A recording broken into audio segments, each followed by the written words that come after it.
David Warr is President of the Chamber of Commerce, and he's just been to scrutiny having a long interview about the proposed population control, the housing control, work control laws. It is complicated, but you hope it's going to make things simpler. I hope so, absolutely. I think anything that maybe levels the playing field out for businesses, with people who are complying with the laws against those who aren't, is going to be a good thing. From the public's point of view, the Chamber of Commerce is more concerned with businesses making money, making profit, not an unsavoury activity. It's a perfectly legitimate activity, but that's more your thrust. Well, I think businesses have to be competitive. Businesses employ people. People who are employed pay Social Security. They pay for the infrastructure of this island. We all benefit from a thriving economy. That's the reality. So if you can make it easier to do business on this island in a fair way and in a competitive way, that's surely got to be a good thing for everybody. Because they try to link on scrutiny all sorts of social issues which have got really nothing to do with you as a Chamber of Commerce, which is a bit unfair, isn't it? That's how it is. I'm used to that now. I noticed, because I'm a great interest in history, in 1768 the Chamber of Commerce was importing corn for the poor people of the island. That's not an activity which you get up to these days. No, not anymore. No, we're a much quieter, gentler crew than now. But the sort of social issues, as we've touched upon, is that housing arises as a social issue, as a direct result. The more prosperous you are, the more people you need, the more problems it causes to house people. That's one of the themes. It does, and clearly on an island 9 by 5, space is a problem.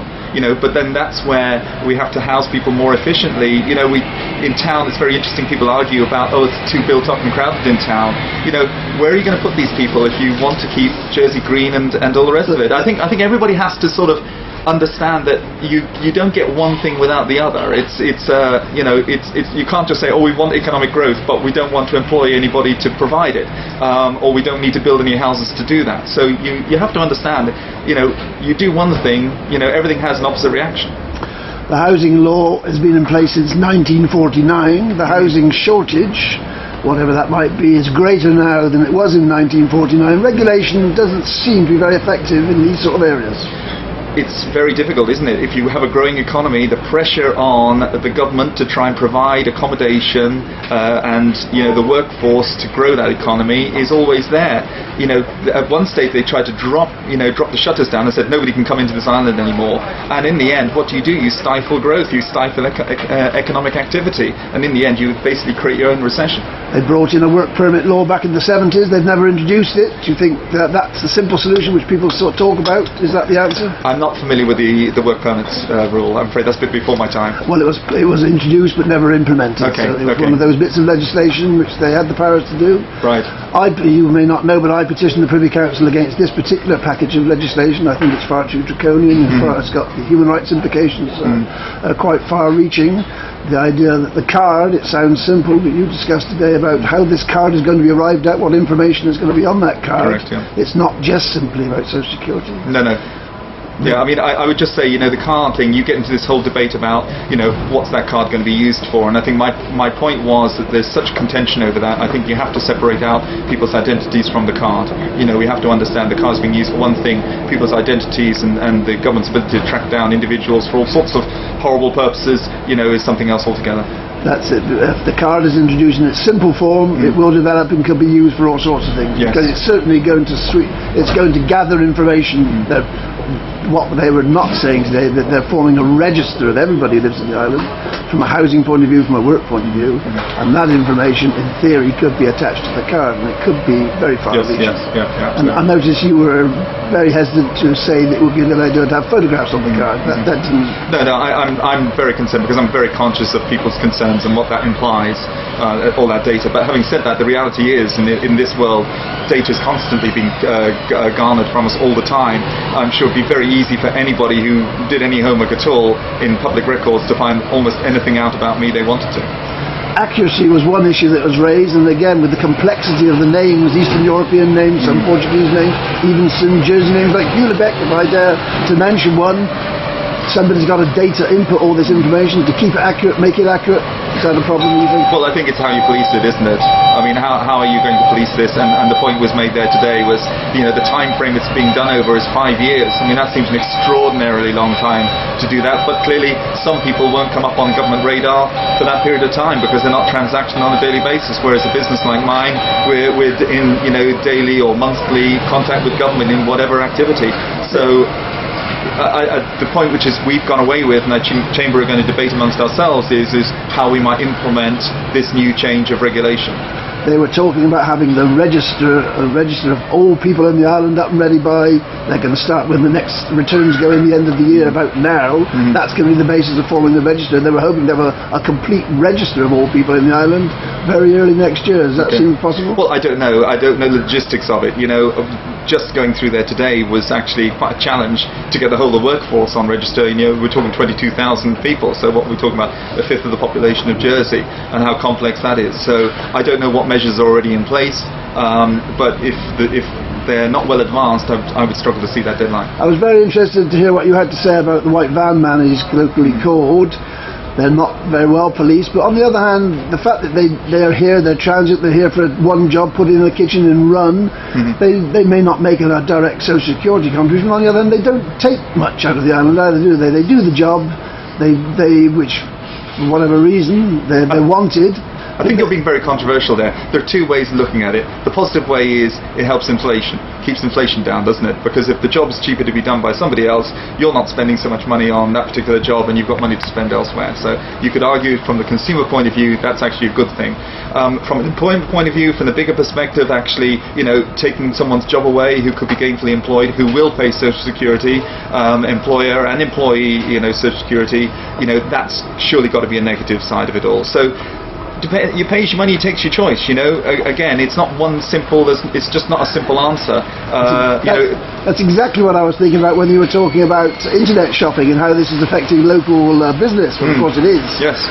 But of course, there was a fulfillment industry, and there still is a fulfillment industry here, which is worldwide internet shopping, based here, selling things to the world. And indeed, some local people buying stuff online from Amazon, amazed to find it's come from Jersey when they arrive. So it's, again, these things have a plus and a minus, don't they? Absolutely right. And I think, and of course, don't forget, we're in a global world now. We're not like little old Jerseys just sat in a little bubble. We're very accessible to all of these kind of things. I think, again, it does depend. It does increasingly become about your conscience and your social conscience, and how much you want Jersey to be sustained. I know there are a lot of people out there who say, Mr. Warr, he doesn't have a clue. He doesn't know what it's like to live on the bread line. And the prices we pay, and they're exorbitant and all those kind of things. I know there is that argument all the time, but one of the things is, if more people are employed and earning a living and earning a living that they can afford to live on this island, that's got to be a good thing socially for the whole of this island. You touched also upon the controversies. You said there's a programme going out this very evening on Panorama or something, the never-ending criticisms which are coming this way, fully justified in my view, about certain financial activities going on here. I was rather pleasantly surprised that you were saying, again, the old call for diversification, but in a rather more meaningful way, I thought, because as a small trader, you desperately want to have more small traders. And do you resent the finance industry in its present? Not at all. I mean, the finance industry, love it or hate it, has brought an immense amount of wealth to this island, and we have all benefited from that. My business has. We're sitting in a cafe here. This cafe will have benefited from people who are currently employed in the finance industry spending their money in here. So people make a living, from the businesses the service industry that it's actually bred. So that's a very, very positive thing. I think what my biggest concern is just eggs in one basket scenario.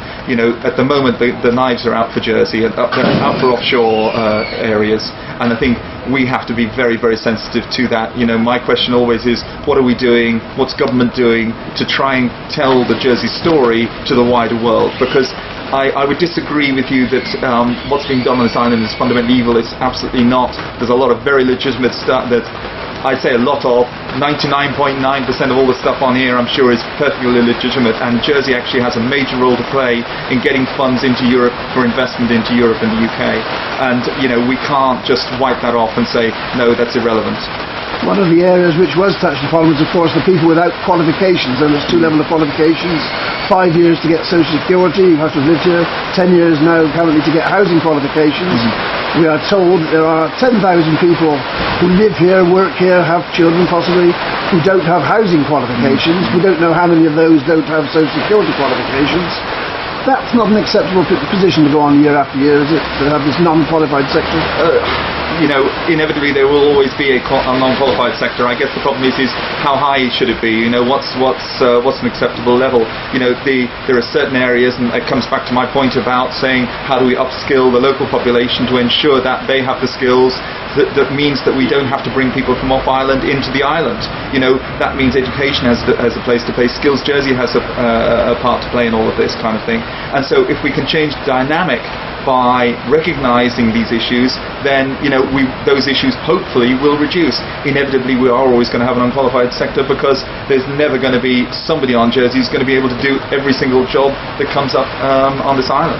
Well, just finally, my last point, the other curious statistic, how reliable I don't know, is that it's said there are 20,000 people who do have housing qualifications and therefore work qualifications who don't live in Jersey at all.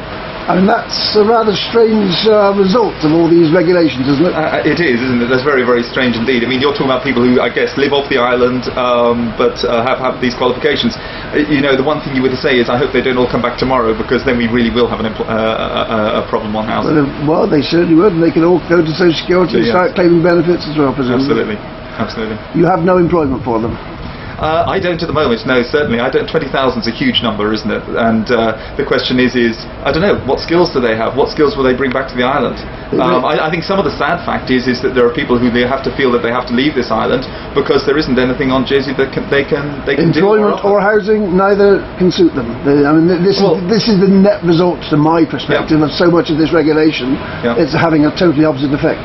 I don't know if it has a totally opposite effect. I mean, I think inevitably we're always going to find university students who go away, find something interesting to do off the island, and do that. I think the tragedy is that Jersey spends a lot of money investing in their young people, and not always reaps the benefit and the reward of that investment, which is a sad fact. There are many things we could discuss, but now we're going to drink a cup of your delicious coffee. Thank you very much indeed.